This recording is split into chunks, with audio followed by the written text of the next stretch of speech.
I love this movie. Just FYI, people listening. Do you? Good. I love it. I love this movie, Good. and I think we'll get into it, of course. But this film gets a bad buddy, fucking rap. It is actually ahead of its time. Well, we're gonna get into it if that's how you I'm not feel. saying it's a well-made film. That's not what I'm saying. There's a big distinction, people. Anyway, let's get started. All right, we are recording, so whenever you're ready. Oh, you asshole. Yeah, you're right. I'm looking at the red dot right here. Hilarious. All right. Are you not entertained? Yes, sir! We'll have a real good time! He's Dave, and I'm Dallas, and this is Ventertainment. We have opinions on just about everything. Sometimes those opinions are spot on. Sometimes they go down easier with a glass of wine. This is Ventertainment, the wine and entertainment pairing podcast.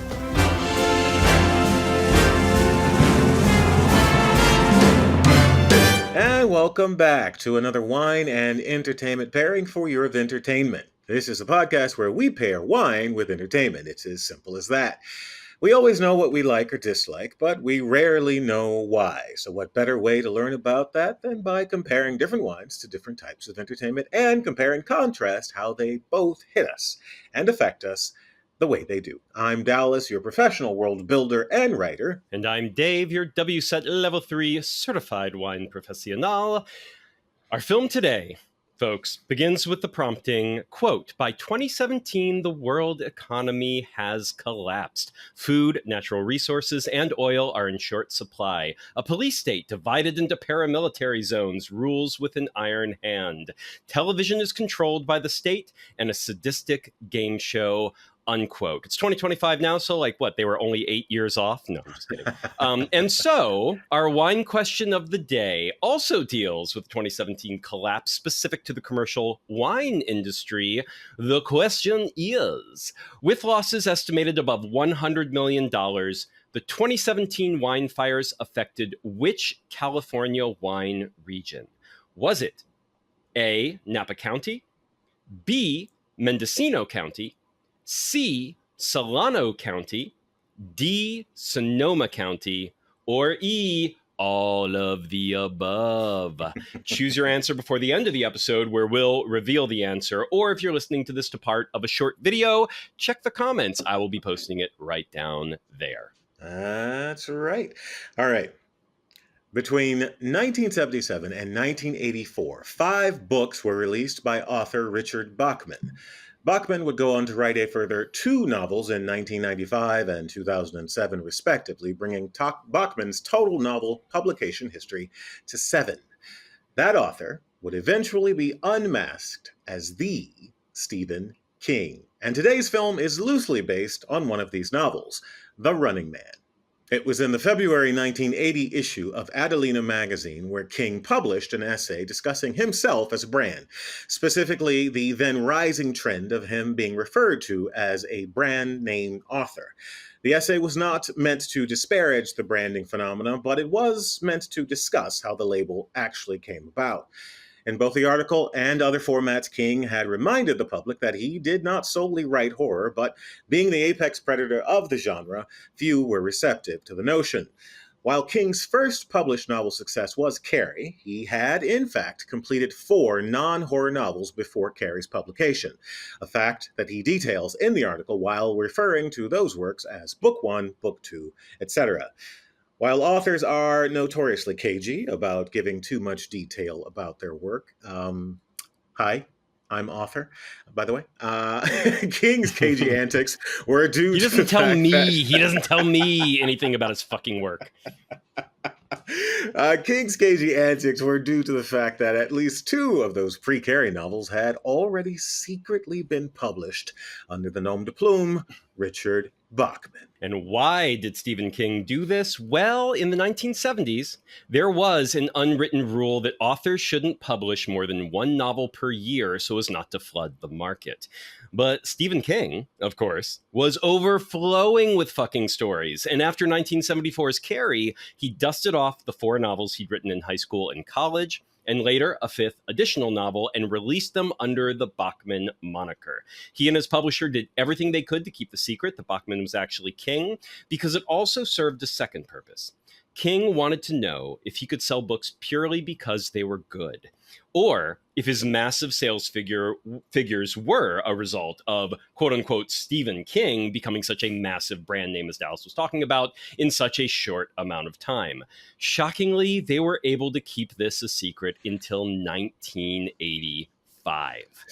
Shockingly indeed. And it was a curious and mildly obsessed bookstore clerk in Washington, D.C. named Steve Brown, who was the reason for King's Bachman authorship facade cracking. Brown noted similarities between King and Bachman's writing styles and even hunted down publishers' records at the Library of Congress.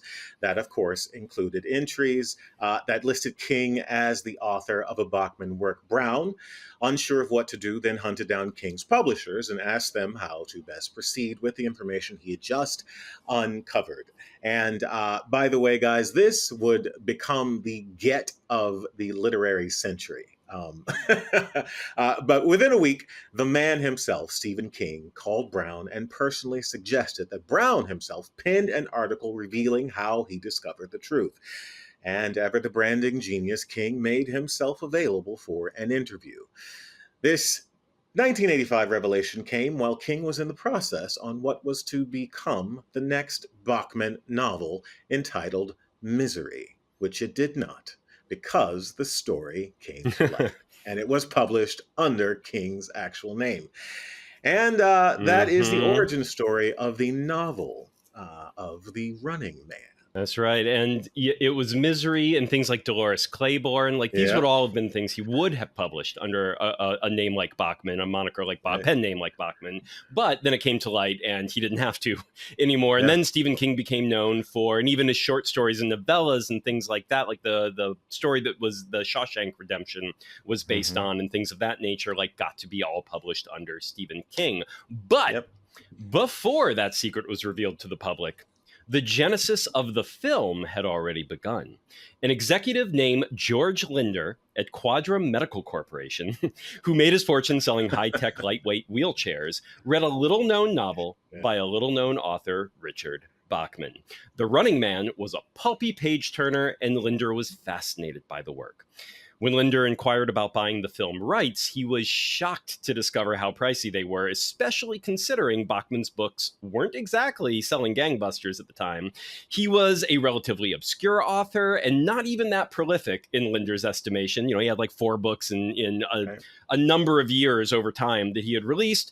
Still, he forged ahead and made a deal for a $20,000 upfront option for the most part, plus an additional $100,000 if he could actually get the movie into production. So for those of you not familiar with the film industry, that initial upfront payment is an option. $20,000 for an option, that is a lot, actually. Don't expect your anything to go for $20,000. That's why he was so shocked. He's like, I'm sorry, how much do you want just to option? And usually an option comes with an expiration date. Like, you have a year, you have 2 years, you have 3 years, however long they're going to give you to try and get the film into production.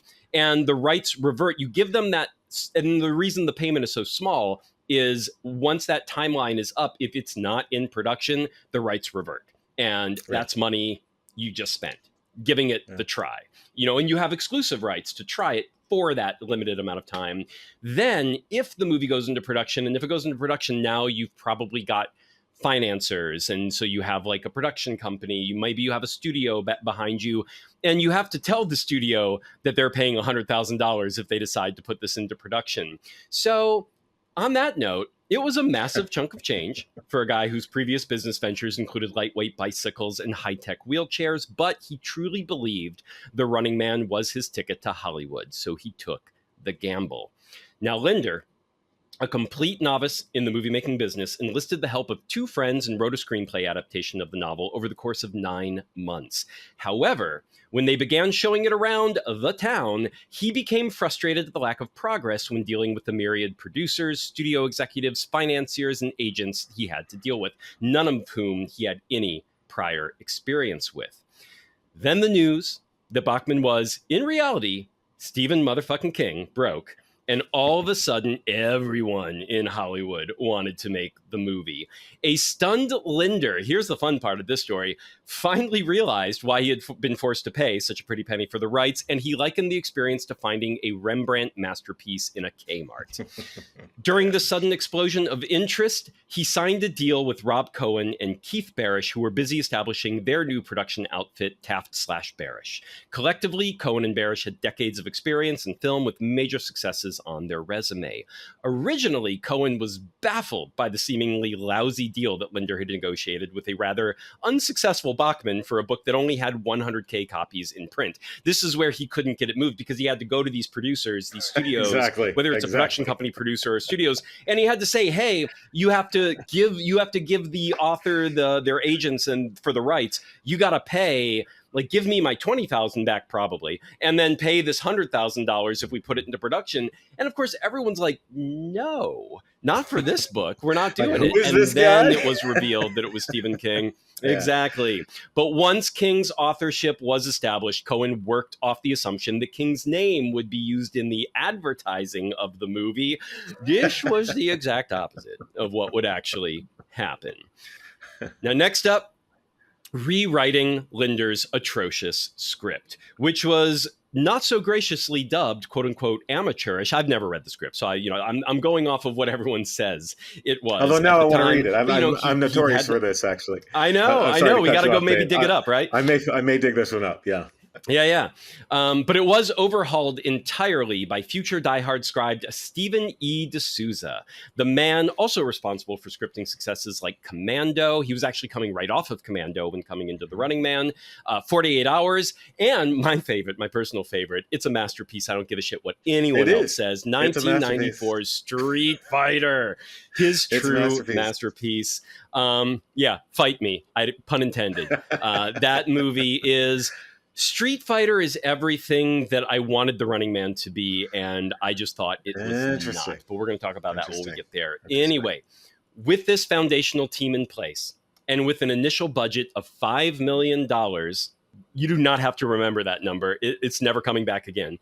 With an initial budget of $5 million, the production began to take shape. That's a very good. I like the way you delivered that. It's because it's true. You will never hear that fucking number again in this film. For this film. All right, and on to casting. Cast in the lead role was initially another titan of 80s cinema, Christopher Reeve.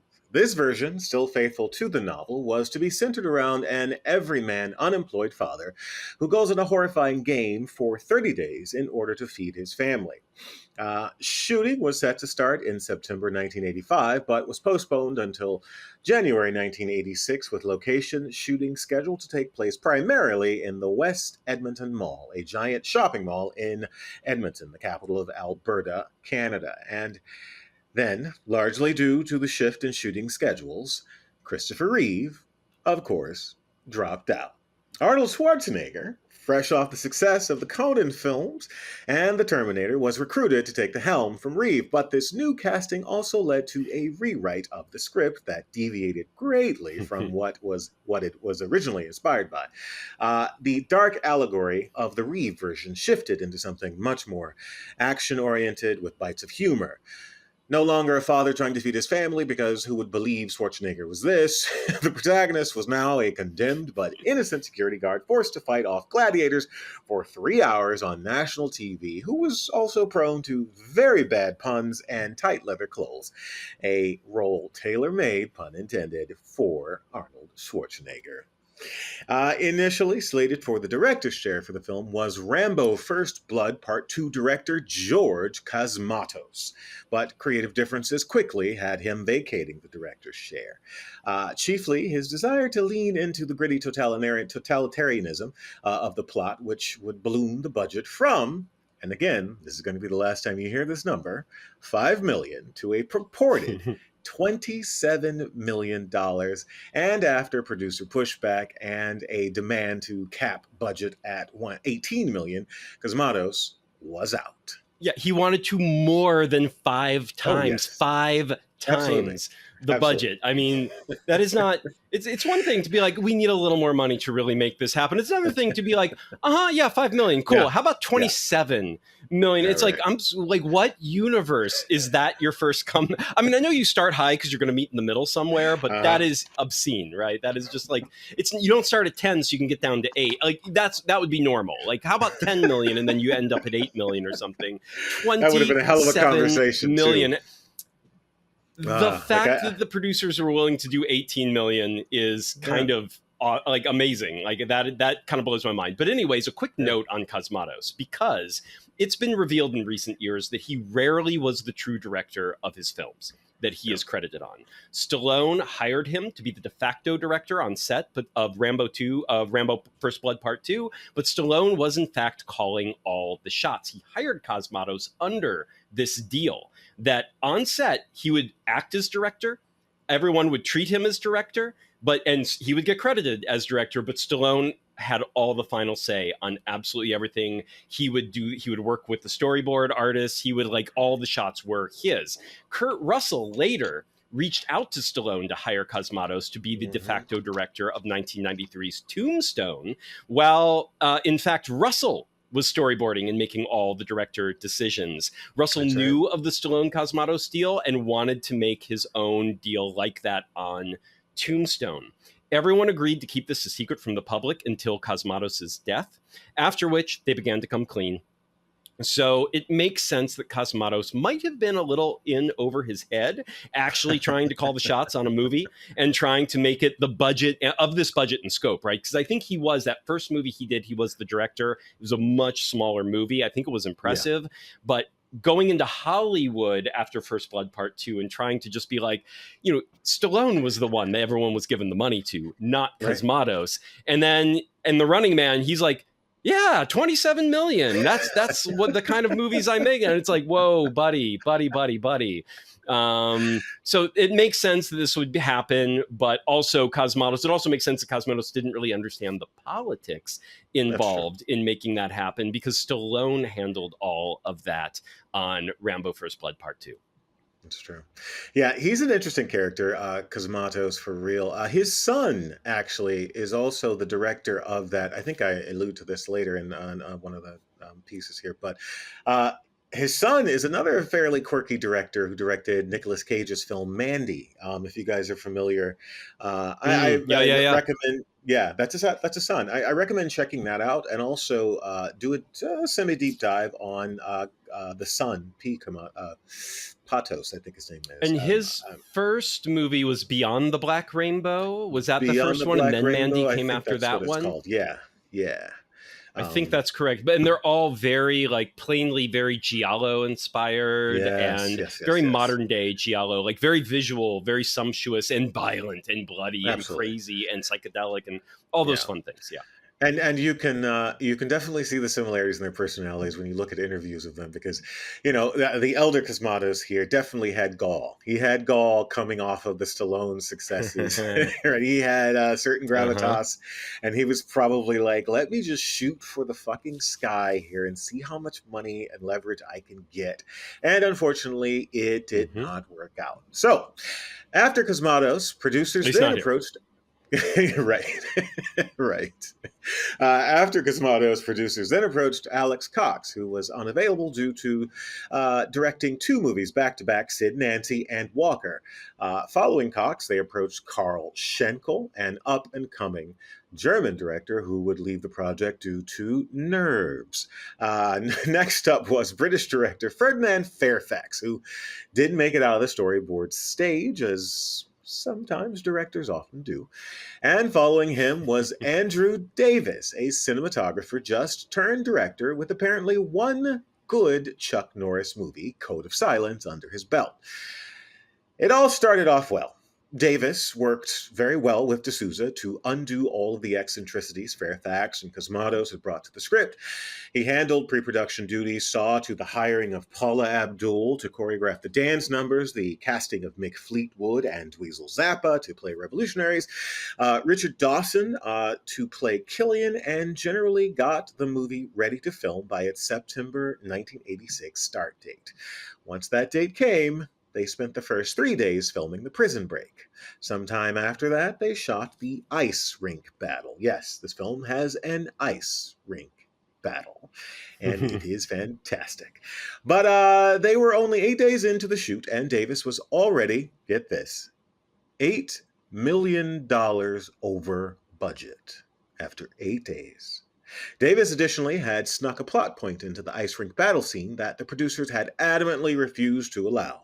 Once they saw the dailies, aka the raw footage of the scenes that were shot that day, if you're on a set, you'll see directors and production teams sort of, glancing at the footage and figuring out what was good, what to throw out, what to redo, what to move on, what to, anyway, those are called the dailies. And considering how over budget Davis already was, the producers promptly fired him.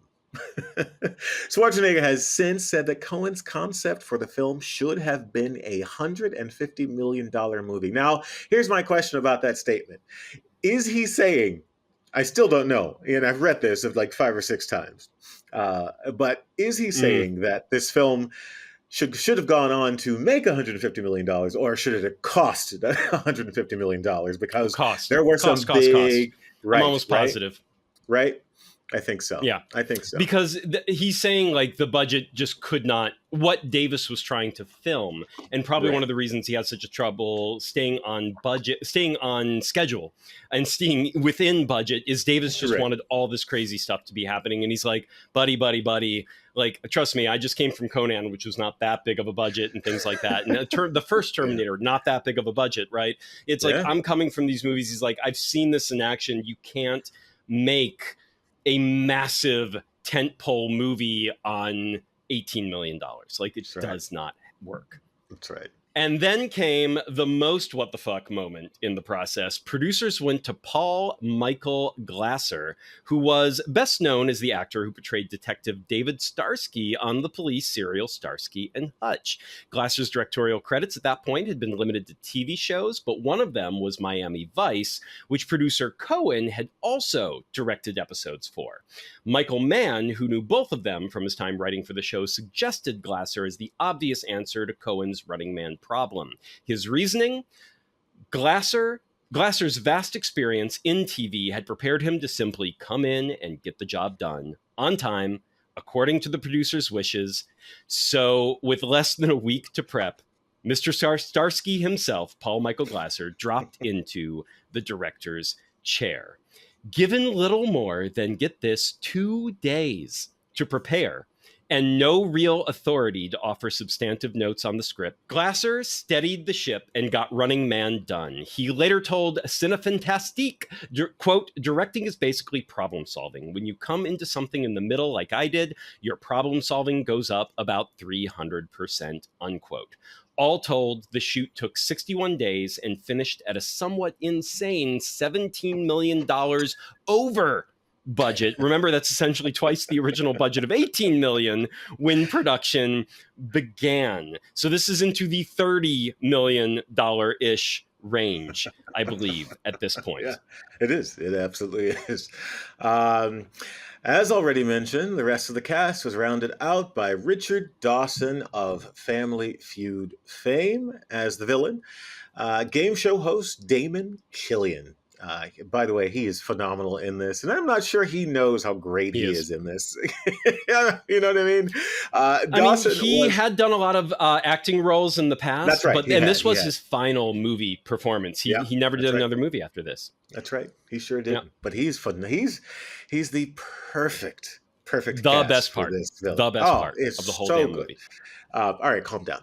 As already mentioned, the rest of the cast was rounded out by Richard Dawson of Family Feud fame as the villain, game show host Damon Killian. Dawson was close friends with Schwarzenegger, who suggested him to the production. Then Paula Abdul was brought in as choreographer, as we stated before, for the dance sequences and a host of pop culture and sports figures, rounding out the list of baddies, including Pro Football Hall of Famer Jim Brown, musicians Dweezil Zappa, Mick Fleetwood, pro wrestlers Jesse Ventura and Toru Tanaka, and an open-era weightlifting titan and best friend to Arnold Schwarzenegger, Franco Columbo. I bet. But my personal favorite character, Dynamo, who was actually played by a classically trained opera singer named Erland van Lith.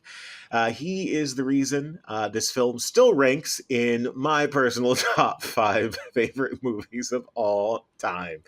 And it should be noted that this is Erland van Lith's voice that is heard singing the aria from Marriage of Figaro in the film. And tragically, Van Lith died just a few weeks before the film's November release. And Van Lith sings a gorgeous rendition of Down in the Valley in the movie Stir Crazy, the Gene Wilder, Richard Pryor prison comedy.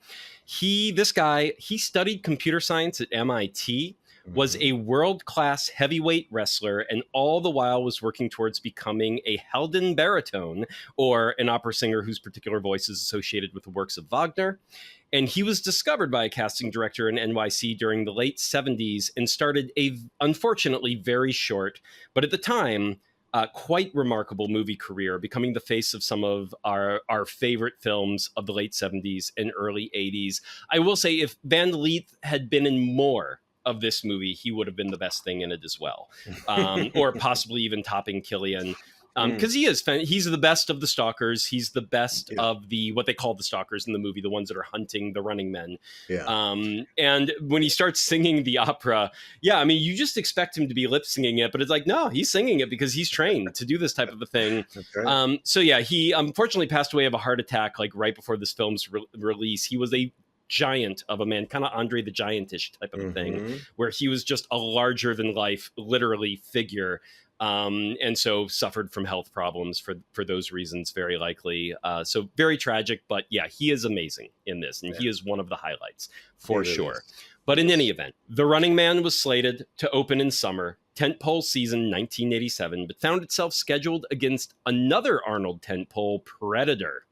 The decision was made to push the release back to Thanksgiving. This is the problem with hiring Arnold Schwarzenegger. He's everything around that time. So it's just sort of like the greatest 2-3 Arnold movies a year. Yes. He's the greatest action star of that era. He was still breaking, like Terminator had just come out. Predator was about to land. So this was like the moment where it was Conan it hit good.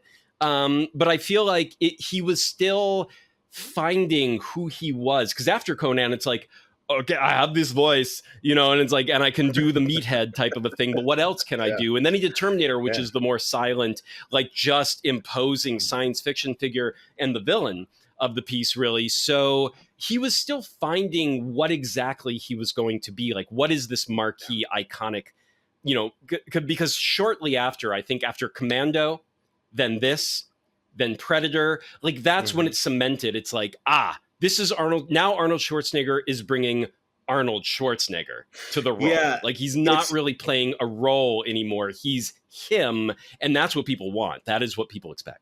Yeah, this film definitely came out in, what I'll call his like adolescent phase, where he was really, as you were saying, sort of experimenting and trying on the different roles and archetypes to see, was he the sort of, romantic cover lead, from Conan, because that's really just all that character is.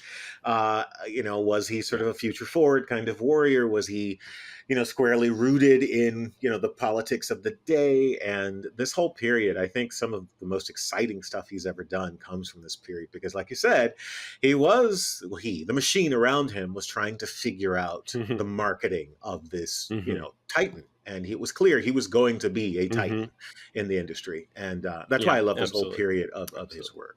I do some. I mean, I do and I don't. Well, you know what? I do. Hmm. Just not this movie. We'll talk about it. We'll talk about it. But I do like this period because the fact that we got Terminator and Conan. You know what? I don't like Commando either. And so there, and that's D'Souza, however you pronounce his name, D'Souza, I think. Yeah. That's a D'Souza script as well. And Commando and this movie are two of the rare ones where he is the sole credited writer. And that's rare for him. Like Die Hard, 48 Hours, other writers wrote with him. And those movies I like much better than these. These, and also after Commando, you can tell D'Souza, he's basically on record being like, oh, now I had to make this an Arnold vehicle with one-liners. And he basically just wrote Commando in the Running Man world. And I'm like, oh, that's a little too literal and on the nose. Like this, I get that you have to change a few things for Schwarzenegger versus someone like an everyman, like, or not that Christopher Reeve looks like an everyman in terms of like good looks or anything like that, but in terms of like physical imposingness, it's like, sure, he's more of an everyman in that regard or something. You know, he looks average build and height and so on and so forth. But I think he took it a little too far by just writing Commando in the Running Man world, where that's the part that doesn't work for me, where I'm just like, Arnold Schwarzenegger in this movie feels as out of place as he does in Batman and Robin, because it's not, he shouldn't have just been Arnold Schwarzenegger in that world. They should have let him be slightly different instead of like, I have my one-liners, you know, chill out and like things like that. And then here it also, the one-liners feel so ridiculously out of place every time they come. He spouts one. They feel so shoehorned in. Like,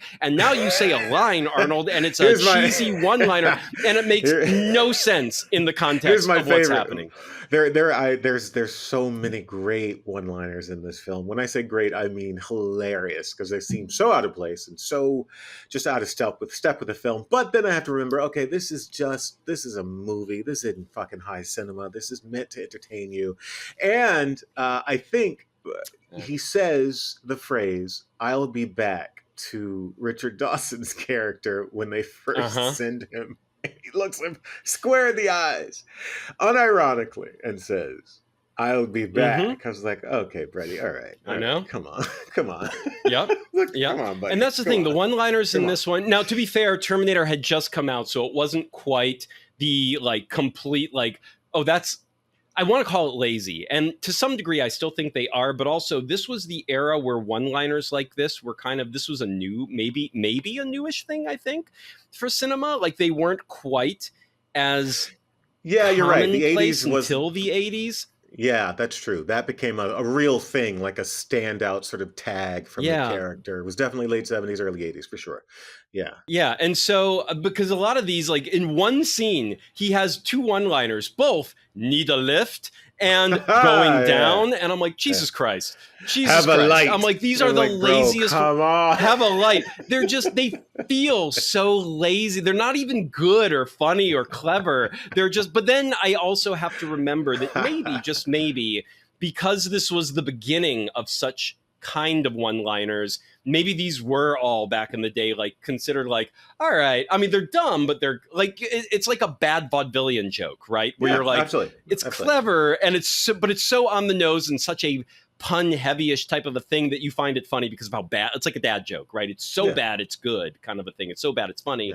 Maybe I still didn't like, it took me out of the movie every single time. So I have issues with that. But to wrap this up here, the decision was made to push the release back to Thanksgiving to avoid clashing with Predator and competing directly with it. And with a total budget of $25 million, okay, so not into the 30s, it was just $25 million, so not terrible. Not terrible. It does make me wonder if they actually went over 17 million though, or what they were, because I thought it was 18 million they were going for, and that maybe it went down. That's a little confusing. Yeah, it's a little confusing. Anyways, with the total budget supposedly of $25 million, the film premiered on November 13th, 1987, to generally positive reviews. Shockingly, honestly, I had to look that up. I was like, no fucking way. And then I went back to the old reviews on Rotten Tomatoes, because remember, Rotten Tomatoes has the old stuff, and then you also have the new stuff that's trickled in since. And I went back to like the old stuff, and I was like, yeah, son of a bitch, they are predominantly They are. Positive. I'm like, wow, interesting. So But to it generally makes sense to positive me. reviews But yeah. and an 8. Yeah. Well, again, we'll talk about. And positive reviews and an $8.1 million opening weekend with a total box office of $38.1 million. So failing to break even by typical Hollywood math, but not bad over the production budget, right, of $25 million. And obviously this will have home video life. So plainly this movie has made plenty of money since then, but in the box office didn't quite break even. A remake, or perhaps it's more accurate to call it a re-adaptation of the original novel, is set to be released this Friday, November 14th, 2025, directed by Edgar Wright and adapted by Wright and Michael Bacall, and starring Glenn Powell, William H. Macy, Lee Pace, Michael Cera, Amelia Jones, Daniel Ezra, Jamie Lawson, Sean Hayes, Coleman Domingo, and Josh Brolin. The new film is said to be a more faithful adaptation of the original King or Bachman novel. I'm excited about that cast, actually. That cast sounds like that's just filled with heavy hitters, and I really hope the script has some weight to it, because I would hate to see a re-adaptation of the original novel kind of fail. But I hope it's got some. I do too. I'm gonna be honest with you. Edgar Wright doesn't give me faith for weight. That's why I said that exactly.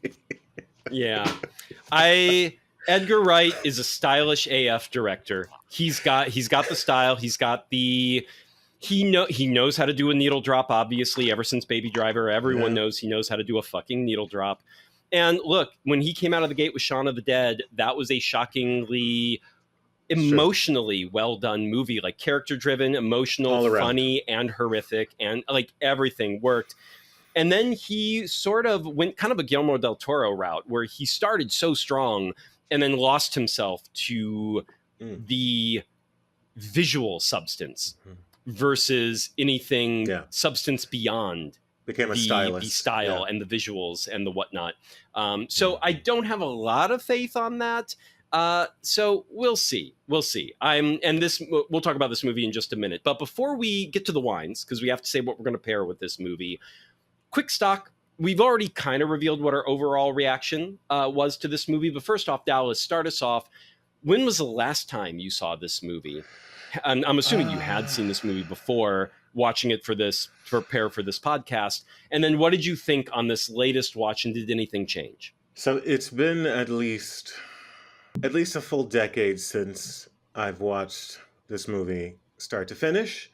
I put it in maybe 2 or 3 years ago. What do I have? VHS? No, I started watching it. Maybe I do actually have I actually, now that I say that, I have all of the media. That's true. Oh, I miss that sound, man. I miss that sound so much. Anyway, but I put it in for a very specific reason. Actually, it was one of the earlier episodes. I needed to watch a very specific scene because I was referencing it in one of our earlier episodes, and I can't actually recall which episode now.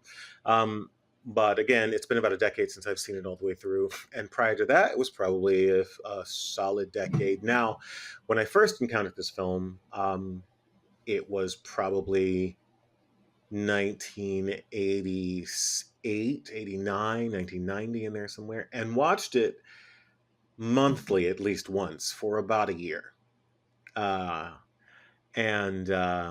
So it's definitely been a while. There's been some time. I think the film is more in step with attention spans today and consumption habits today than it was when it came out.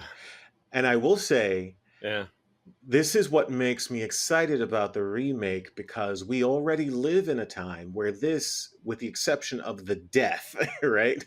This is our reality. The top rated shows year after year for the past 2 decades have been competition reality shows where people are dropped into places or are competing in front of the entire country for some sort of prize. And often you are sort of, your mission is galvanized by your ability to bear your worst experiences for the viewing public and audience and show your pain and all.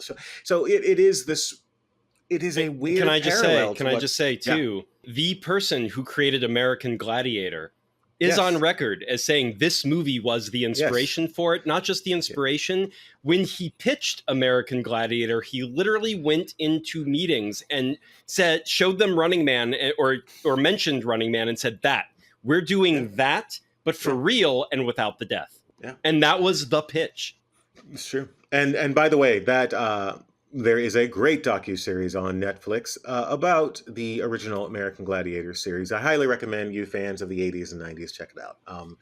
But this is our reality. I mean, the best rated, highest rated television shows on the TV for the past decade or two have been reality concepts. And now you look at the popularity of a fictional show, like what's the Korean show? The Juggernaut that was Octopus Game, Squid Game, Squid Games. Octopus Games. I like it. But you look at something like Squid Games, which is, for all intents and purposes, just sort of an extension of this concept. We have primed the pump, right? We are in this reality, the reality that this film sort of posits. And I can't readily articulate it because I haven't sat down to actually write an essay about it yet. But this film seems so much more in tune and in step with consumption habits today, with the sort of socio-political sort of concepts we are currently dealing with. And there's a part of me that wants to say, this is a slippery slope, guys. Right down the road, this reality might become a reality because the pump is already primed. Of course, that's me catastrophizing, of course. But I do think this film is, I hate the phrase ahead of its time because that's a ridiculous concept, but it just seems to carry a little more weight isn't the word, a little more, I'm not sure. It's definitely not the word. It's it's definitely not weight. But here's the thing. I think if people rewatched this film and removed their cynicism about the way it's sort of presented, the sort of design, the sort of the bad writing, the punny writing, the campiness of it all, it might be a little unsettling, because that reality is possibly so much closer than not to where we are right now. Anyway, I'm going off a cliff here. Thoughts. So I mostly disagree with all of that take. I don't think I've seen this movie since I was a teenager or early 20s. Whenever I first saw it, like right around that time. I didn't see it when it first came out. I wasn't allowed to watch rated R movies when I was a kid. So the 80s, it was a no-go. So I didn't see it when it first came out. And by the time I was older and I watched it, I remember not liking it a lot back in the day. I didn't have a lot of thoughts on it. I was just like, it's a okay Schwarzenegger film, kind of forgettable, fun concept. The concept always sounds better than it actually is. And then I watched it and I was like, yeah. And I never went back to it until now. And so I think this might have been the second time I've ever seen it, was watching it for this podcast. And I hated it. I hated it. I did not enjoy the experience. I did not enjoy most of what I admired what it was trying to do, but I think it's too dumb. I think it's not handling its themes well. You mentioned that it's ahead of its time, but I disagree on a number of fronts on that. What I said was, I don't want to use the phrase "it's ahead of its time." There's a phrase, there's something there, because it is not ahead of its time. It's a dumb film. True, but you also said you don't want to say it's ahead of its time, but the other thing you said was that it's more pertinent today and for the audience today than in the past. And I also disagree with that. I don't think that's accurate. I think everything that's happened in the world shows how something like The Running Man really would never work and would never pacify the masses, and the masses don't have the attention span to love a show like this today. the way they did in the past. In the past, you could have a game show maybe that was like, we were monoculture back then. So you could have one show that everyone, the majority loved. And I don't think that exists today. You can have hit shows, you can have phenomenons that cross countries to some degree, but you don't have like just this majority where the culture is, because even nowadays when they say the culture is, it's like it's some number that's impressive for now to get such a divided, bifurcated culture where everyone's in their own little bubble to suddenly you get enough of them all watching one show and you're like, it's a sensation. But you know what? You go out on the street and start asking people, everyone's heard of Squid Game. How many people have actually seen it? How many people have actually watched it? How many people are binging it? How many people jumped into the second season the moment it came out? It doesn't really happen anymore. No one's going to be glued to their screen for a single show anymore. And I think even if you're talking about, say, the Trump era, where there is definitely a certain level of cruelty that is suddenly becoming more televised, like more mainstream than we ever thought it could be, at least in terms of what the administration is doing, the stories that are coming out. And then like people aren't even really sure what to do about it because it's just happening. And we don't have a lot. Like we can't just go out and we can't just stop it. We can't just make it stop. If we try to stop like ICE from doing the cruel things they're doing, we just get arrested along with them. Like you kind of can't, you can protest, you can make a statement by getting in the way, but you can't stop it from happening easily, if at all. And certainly the MAGA crowd, like the diehards, they're signing up to be ICE people. Like if they did a show where we were throwing immigrants into a Running Man game, they would eat it up, no question. But that's one group of people. And they're not even a majority if you get to the diehards that truly want to see this televised. Most people aren't, it's not drumming up a storm of controversy because people don't pay attention and they're not sure what to believe. And that's fair game in this day and age and with online misinformation and whatnot. And in this movie, you have a small rebellion pirate a station for a handful of minutes, and it just takes down an entire misinformation machine like in one go. And I'm like, yeah, guys, no, it's just, that's not how any of this works. If we actually get to this point. That's the moral of the entire thing. All it takes is a small band of triers and doers. All it takes is a small band of triers and doers. Right. So I think this movie, it was very of its time in terms of how they thought anything like this could possibly happen and might actually occur. But even in that time, like I don't think people then would have like, these people are, it's one thing if these were in the original story. I think the Stephen King short story actually makes Bachman novel actually makes more sense in the setup, in that these are desperate people that they're accepting this crazy risk to achieve a lifestyle they couldn't achieve otherwise. That's something I can see culture kind of being okay with. It'd have its rebellions, it would have its resistance groups, it would have its political activists against it, but you're kind of like, but they accept the risk. And in this case, these are like, it's misinformation and it's a lie, but the public thinks they're murderers, that they are like wild killers. And we're going to give them money and let them go if they kill the stalkers who we love as icons on TV. Like, it makes no sense. It makes no sense an audience would like any of this or approve of any of it. It just doesn't work if you think about it for more than 2 hot seconds. This movie is too dumb to be ahead of its time, effective, or having a message that resonates. I just don't see it. It's not for me. No, it is a gloriously dumb film, but for me, I do think that sort of the architecture of this film in terms of what they're attempting to do, and by the way, it just, with the background of how this film was made, my God, I'm surprised that it was even done. 2, surprised that there's even a sort of narrative structure to follow.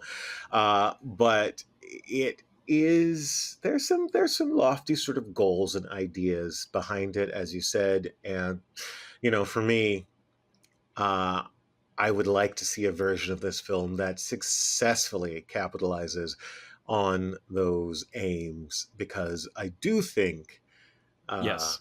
you know what I mean? Like I really, I know that the new film is going to be fairly faithful to Stephen King's original telling, and We'll I'm see. going to We'll say see. let's. More. I know More faithful. we'll see. We'll see. Right, it is right. It is Edgar Wright. We've It been is told we've Edgar been Wright. told this from Hollywood before, so we shall see. It is Edgar Wright. I There'll still be lots- notice there's no Stephen King's The Running Man on the marquee. That's a so good we point. shall see. That is a very good point. I'm curious now what his sound bites have been about the film. I'm assuming he's seen it, or he may be the point now where he just doesn't care. I didn't look it up. I didn't look it. We're not covering that film, so I didn't look it up. Yeah. I know.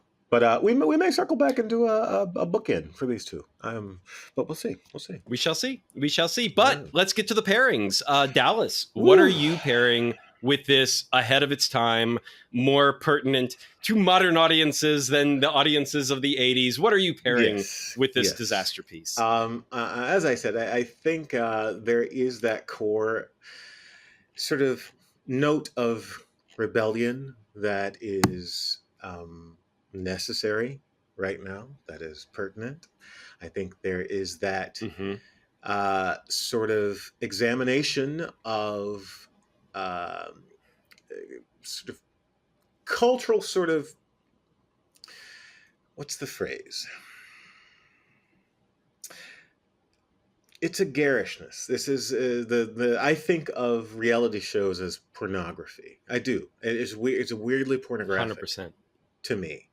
And voyeuristic. I think voyeuristic. is the word you're looking for. Okay, that's no. I think pornographic is the word, but and of course in the non-sexual context. But I will say, particularly, that producerial thing that happens in these reality shows where you need the human interest story in order to give an engine to the subject, something for the audience to root for, and that usually entails a very sad or sob story where people are encouraged to kind of mine their existence and put their wounds and pains right on the table for everyone to sort of just dig around in and excavate. And that is weirdly pornographic to me, and I just have never been able to kind of get behind it, but I get it from the production standpoint. That's the whole point. So this film definitely, like we were saying, there's some architecture in there that's just fantastic. Like there's some aims that are lofty and necessary, and they were necessary in the 80s, and they were fucking even more necessary now to kind of just dig into and try and further. And so I think at its core it has a richness, a sort of a ripeness. I know I wanted something that was sort of deep and pleasant and hearty to a certain degree. Even though the film doesn't actually, there's no synergy to the film. There is no synergy to this film whatsoever. It is all a bunch of disparate sort of things happening, and they're tossed in a bowl, and salad dressing is added, and then it's served, and it's tasty at certain points. But because of that, I needed something that sort of could stand up to it. It was a little sort of a little more balanced, I suppose. And I remember hearing this story. I think you and I discussed this vineyard. It's the Ide from Sonoma County, and I'll make sure and put this in the actual document because I haven't yet. Anyway, in Sonoma lore, William B. Ide presided over the rebellious California Republic, quote, an independent nation that in the summer of 1846 existed for 25 days in between Mexico and American governance of the region. This moment in time was known as California's Ide. This is a pure Cab Sauv. from the Greater Sonoma region. It is a lovely little hand-picked vintage. They're kind of known for this. It is, in terms of tasting notes, it is a good blackberry core. At least to me, I get just a ton of blackberry on this, and black fruit, of course. It is really well balanced, and I'm not going to say I can drink an entire bottle, but I could probably get 2 or 3 glasses out of this and not be bored or annoyed with it. Just like The Running Man. It is not perfect. It is not a perfect film by any stretch of the imagination. It is not well One and only thing we executed. agree on No, we agree on much more. We agree on the idea that there are very on lofty this movie. goals. On this movie. Oh yeah, but even with this film, there are very lofty goals. There are things that resonate. You can tell that if I don't know if you can tell this, but I wonder, had production gone a bit more seamlessly, right? What we would have Well, gotten. Schwarzenegger did say that Andrew Davis could have handled this. Like, he had a way to handle the themes better. And it was when the Glasser, the TV director, came in and was just like, get it done, get it done, get it done. Yeah. And he kind of complained in recent years of the fact that Glasser, because he was a TV director, like everything was so on the nose and straightforward and point and shoot. And he's like, the themes got lost. He's like, there was no real handling of them. That wasn't what Glasser was interested in or focused on. He was just getting the job of literally getting the fucking film in the can. He was the finisher. Done. Yeah. And a lot. Yeah. And so Schwarzenegger thought that hurt how this movie performed in the end. Yeah, that makes sense. So yeah, I went with the Cab Sauv lamplighter from Ide in Sonoma County. This is a 2022 full Cab Sauv, 100% hand-picked. It is around anywhere from $21 to $30. Vendome. If anyone's familiar with Ventome in California, or is it Vendome? I think it's Vendome. I keep saying Dome. There's no accent on the E. I have no idea, but let's go with Vendome. Yeah, I know. So yeah, there's an E at the end. It's Vendome. Vendome. There's no accent. Maybe it's Francais and it's Vendome. Or I could just be as obnoxious as I usually am and saying whatever I want to say and adding letters. So, but that's what we do here. Be obnoxious. That's what we do. All right, Dave, what you got, buddy? All right, so this movie is dumb to me for sure. It wasn't fun. It wasn't entertaining. The plot is nothing but convenient setups, and payoffs. The way a single hero and that small band of resistance fighters dismantle that entire misinformation system by pirating the airwaves, it just led to a non-believable and poor finale as well. Police and security guards just rush out into the open to be picked off by Schwarzenegger and co, while the heroes are just like standing out in the open, feet planted, and not a single bullet hits them. I mean, so much about everything that should be fun about this movie just drove me batshit. So they get revenge on the game show host without actually tackling the underlying machinery that made him possible. So it's like not even. I'm like, okay, and like, what? Where is this movie supposed? This is the end.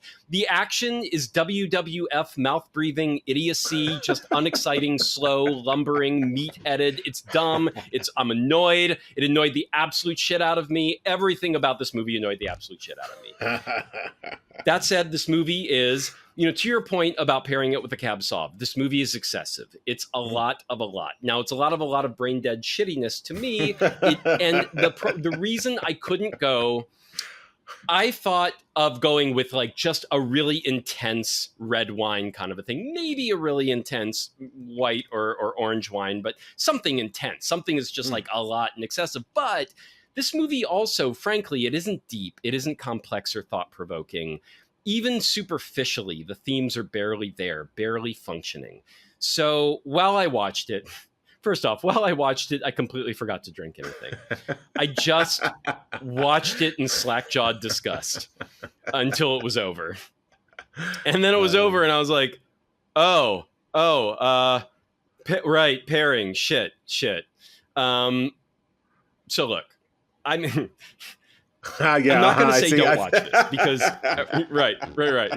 I'm not going to say don't watch this because different strokes for different folks. And frankly, this movie is, I know it has its fans. I know it has its fans. I got to say what's in my heart here, but I know this is a fun fucking time for a lot of people, and no shade, no shame on anyone where this is a fun ride. I can totally see how. So if you want to enjoy this film, for all the reasons that I don't, I do think that the following will be a solid pairing. Cider. Get a cider that isn't too sweet, a cider that's largely dry, but not too dry, a touch of sweetness, right? The movie itself is not sweet. It's not saccharine. For me, it wasn't particularly fun, but it is, I think, if there's something to be gained from this movie, a joy, it's going to be the fun part of it, right? Just the sheer exuberance of it and the silliness of it and the idiocy of it. It's going to be a good time. So you need a touch of sweetness, but not too much, because it is still kind of a mean and serious movie in its way. So it's violent. It's trying to be a very, very weighty movie. I don't think it succeeds, but it's trying for that. So mostly dry, touch of sweetness. This is mostly what I consider to be a beer movie, which tells you how much what I think of beer. But I wouldn't drink something I didn't like to pair with it. So you need something nice to counteract the pain. So this is a beer dumb in all the 1980s California / Hollywood ways of the time. And so I picked a California cider. Though if you're East Coast, maybe consider looking for a Maine cider to honor the Stephen King roots of the story and do a Maine style version. But I chose a cider called Golden State Mighty Dry Cider. It's what's in my glass here, the slight fizziness and whatnot, which is a mostly dry cider, 6.1% ABV, slightest touch of sweetness to make it nicer, more sippable. They also make a brute bone dry cider fermented with champagne yeast at 6.9% ABV, but that is way too refined for this motherfucker. So I'm not going to say, do not go bone dry, do not go with the champagne yeast. But in fact, I do think the ideal cider, it's not the one I'm sipping here, but they also make, if you can find it, Golden State makes a Jamaican cider, which also contains a touch of sugar. It's about I think 5.9% ABV. And the lower the ABV, the more sugar they're leaving in that cider.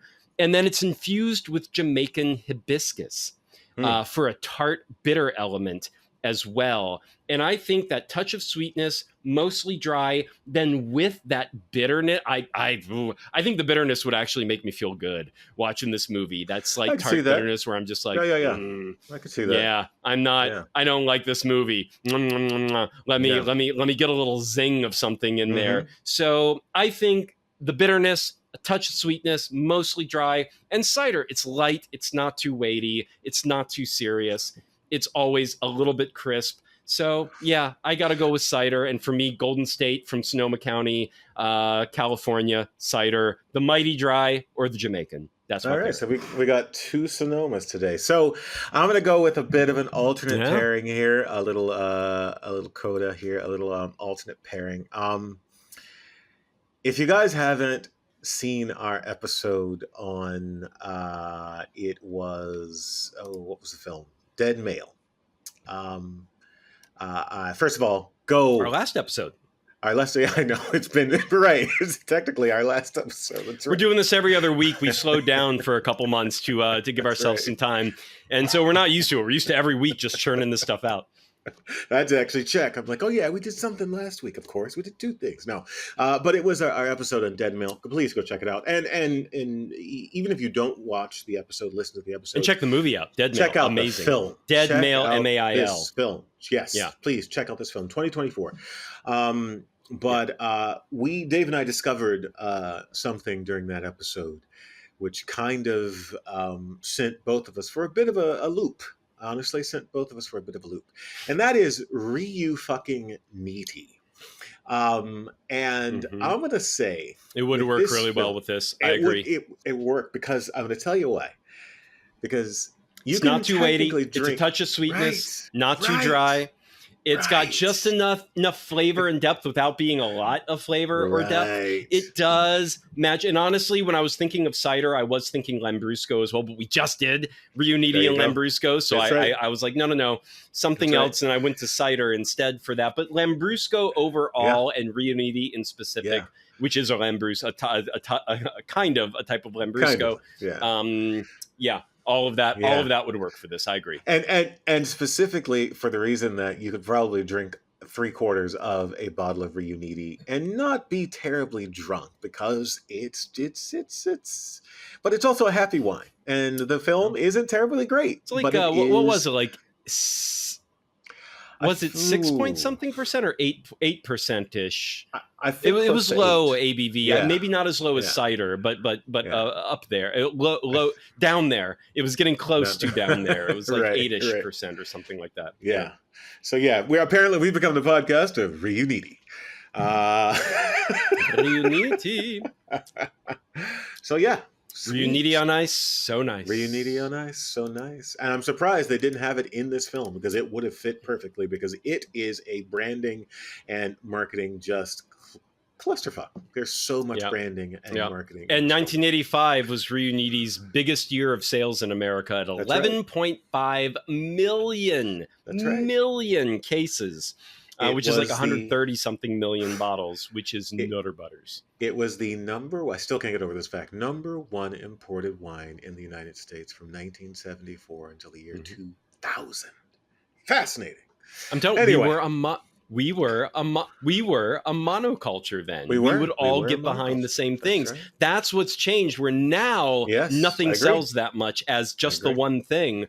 And that's where I feel like, we need a reimagining, because this is Yes. what this type of dystopia looked like to writers back then. Right. And now I'm like, it doesn't really hold up, because Right. so much of culture has changed, and how things work and how we go off the rails with That's right. misinformation and things like it's not quite the same. Anyway, final Sure. thoughts. Any final thoughts before we wrap this up, or have I bitched enough and have you glowed enough about this movie?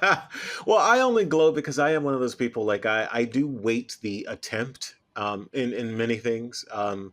And I think, again, the attempt is here, but it was just lost in the production. Dear God, was everything lost in the production? And I'm really hoping and praying And the that this rewrites. new The reimagining of it. and It the just, reimagining. Yeah. So I'm excited to see what comes out of this new one, and we'll see if they give any homage to this original film. So yeah, no other thoughts. Watch it as an exercise. Watch it as a storytelling, world-building exercise, and see what you would change, see what should have changed, or see what you'd keep. So anyway, final thoughts. That's it. And if you love this movie, love it. Don't mind me. I'm not gonna love it. I didn't even back then. Like, something about it never really connected with me, even when I was younger, even long before we're in the modern era. So this movie never, the type of fun it was, never quite connected with me. And I love Schwarzenegger movies in general. Then again, I will say, Commando is also one of my least favorite Schwarzenegger films. Yeah, So that's just ridiculous. there is something about Souza and Schwarzenegger, the combo there, even though I love his Street Fighter. So there is something interesting about all of that. Can I just say also about Souza and Street Fighter, when they first did a cut and they released it, the MPAA gave it an R rating, right? That's right. So they did some edits. They gave it a G rating. I didn't know that. Jeez Christ. Wow. It went from R to G. And then they somebody added got paid off. one Somebody got paid expletive off. in post. Then they added one expletive in post just to put it back up to PG-13, because they were like, we can't release it as a G-rated movie. That is insane. So that's brilliant. I like that. But I love Street Fighter. I'm not that into his Schwarzenegger things. Anyways, folks, thanks so much for listening. As always, please make sure to follow and subscribe to this podcast if you like what you hear today. If you love this wine pairing with movies, sometimes we even do like music, comics, and books. So we're going to have some very special guests coming up as well. So I have guests from the entertainment world and the wine world all coming up very soon. Rate us, give us a 5 stars, 5 stars. Give us the top rating you can. And you can also find us on Substack, entertainmentstudios.com. That's a glorified vanity URL that'll take you to our Substack. That's where we post also this podcast gets posted there. Bonus episodes, bonus write-ups on film, on wine. If you want to learn more about both, and you want to interact with us and get closer and get to know us, go find us at entertainmentstudios.com. There will be a link down below in the description of this episode. And you can also become, believe it or not, a producer of this episode. And if you become a producer, you get to commission your own episode. Tell us what we want to cover. Last week's Dead Mail, an amazing movie that was on our radar, but we hadn't watched until one of our producers commissioned it and made us watch it, and we are so grateful that she did. And that is Jessica Mason, who is also not incidentally going to be a very special guest on this podcast coming up. I think the next episode, but we shall see. Subject to change, but I think it'll be the next episode. And she was a great producer. You can find her on monsteroftheweek.substack.com. She is a graphic novelist and novelist extraordinaire, horror, fantasy genre. She is amazing.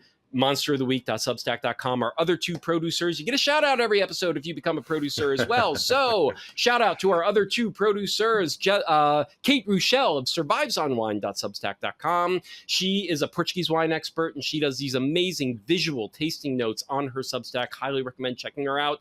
And Paul Kalmkiarian of Wine Talks with Paul K. He is an OG podcaster. His podcast is eons beyond what this podcast is. So if you like this podcast, you're going to love his podcast. Wine Talks with Paul K. Paul Kalmkiarian. Thank you so much to our first three producers. You can also support this podcast over at Substack at a much lower tier than just becoming a producer at just $5 a month or $2 a month or $19.60 a year. You can become a supporter of this podcast. Helps us pay the bills for all the services it takes to get a podcast out there. You would be surprised how many it takes to get it out there, to edit it, all the services, and these days, like everything's riddled with AI, and they keep upping the price. Whether we use the AI or not, they keep upping the price because it's there. So we try to do this as manually as possible, and of course the equipment, we got to have nice cameras, microphones, all that stuff to give you the best podcast possible. So if you want to support us, $2 a month or $19.60 a year, entertainmentstudios.com. Thanks so much, everybody. We will be back, I think this time in 1 week, with another wine and entertainment pairing for your entertainment. So we have so many guests coming up that we've got to actually churn these out. So thanks so much for listening. We'll catch you next time. Later, guys.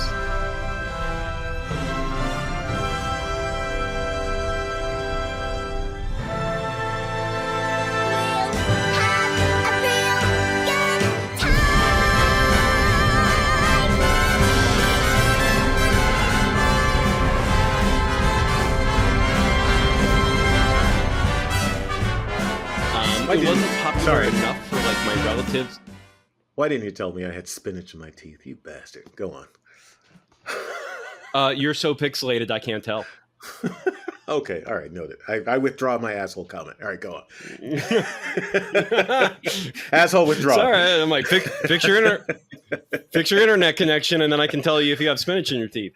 Asshole withdrawn. Asshole withdrawn. But it's only 4 o'clock. Technically, I could still have. Well, it's already 12 hours before you wake up again. So you know. It's very true. It's very fucking true. Unfortunately. Although I will say, the older I get, the more I look at your sleep schedule.